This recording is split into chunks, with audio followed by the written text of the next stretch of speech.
Better than expected demand for AI-related products has pushed up performance in the manufacturing and wholesale trade sectors in the third quarter of this year. This is why the Trade and Industry Ministry has raised its GDP growth forecast for 2025 from 1.5 to 2.5% to around 4%. However, 2026 is expected to be more muted as the full effect of US tariffs is felt. Nasyrah Abdul Rohim with more. Back in August, the Trade and Industry Ministry expected that global growth would slow down in the second half of this year. That's as tariffs kick in and the early rush in manufacturing easing off.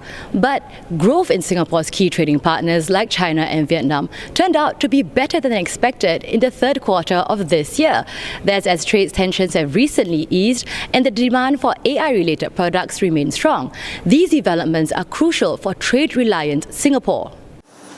AI demand was one of the key factors that drove third-quarter growth numbers up to 4.2%, beating analysts' earlier estimate of 2.9%. Still, the Singapore Manufacturing Federation said it is watchful of how an AI bubble could form and affect Singapore's electronic sector and related industries. What is uncertain out there would also be the cost pressure and also the investment coming along into the sector that is supplying to AI or AI-related industries.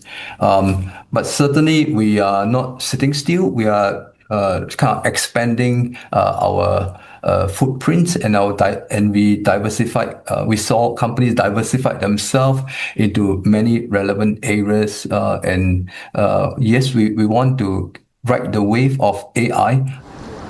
Growth for next year is expected to be at a slower pace of 1 to 3%. That's as the front-loading activities slow down and impact of the US tariffs is expected to be more pronounced.